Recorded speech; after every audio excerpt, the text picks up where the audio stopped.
chase out imperialism in Africa. Like I said before, change in Africa will never come from our leadership, will never come from our government, will never come from these leaders. Change in Africa will only come from the masses. You must understand the power of the UN. The power of the United Nations is not the United Nations, it's the people. The power of every nation is not the government, it's the people. And that is why you need to keep the people in a certain condition in order to control the people. When you talk about democracy in Africa, it's like you keep a people down hungry for 20 days, and then there are 200 of them.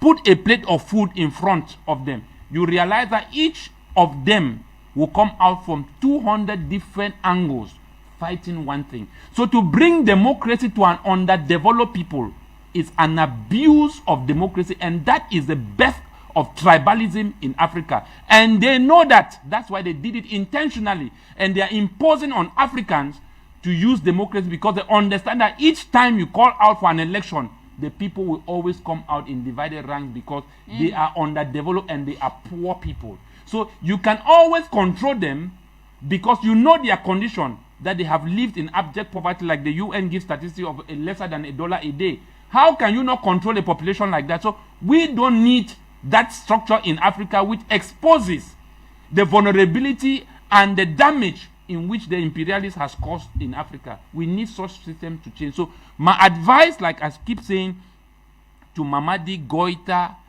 the one in Sudan, learn to, do you know why our government survive in Africa? They don't survive because they have arms. They survive because they have alliance with the West. It is the West that arms them, aids them, loan them in order to have a repressive systems over their people. The West has to do that because the West understands that in order for them to control in Africa, they need to have governments and structures that represent them, such as AU. But now, how can we break out from that circle? We can break out from that circle if we learn to bypass the AU, bypass the UN, bypass the AU, and start seeking solidarity with the diaspora. How did Abiy Ahmed in Ethiopia was even able to see some light? It was when he started calling out on Africans, Ethiopians, both home and abroad, to stand and defend Ethiopia.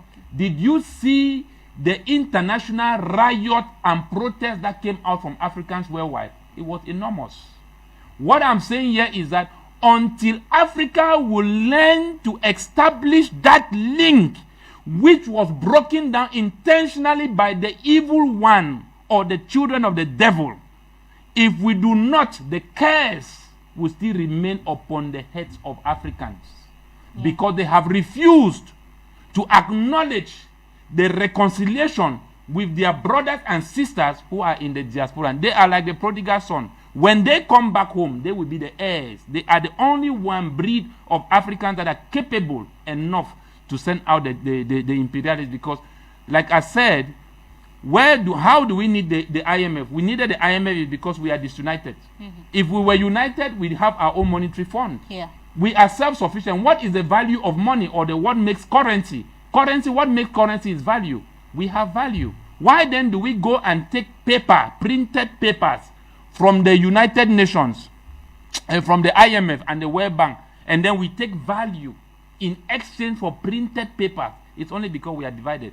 If you are to talk of loans, we can aid ourselves and we can loan ourselves. The mass rate of voluntary slavery which is going on today in the world is beyond imagination on Africans alone. The poverty state in Africa has created a vacuum for Africans to be running out, which is done intentionally. What are they running out? They are running out to go and get small jobs in the West, which their own citizens do not do. They have kept that space for Africans to go there and continue building on what they have taken from Africa. That's what I talk about voluntary slavery. Voluntary slavery is when you intentionally keep a people in a particular position. You know that by psychology they want to survive, and that will cause them to move out and go to where you have created and giving them the impression that this is where things can happen. When nothing happens there, rather it is happening where you left. It's like visiting a man who is not home based, rather in your own house. We go to Europe, but Europe is in Africa. That is exactly how it is. Europeans don't come here, but their governments, structures are what are in Africa. So the government and structure represents the entire European. So they are all beneficiaries. Okay. So we must learn, like I keep saying, that we don't need to build an Africa which keeps Africans away from Africa. We need an Africa which builds that alliance and solidarity so that Africa can be whole again and we can be self-sufficient.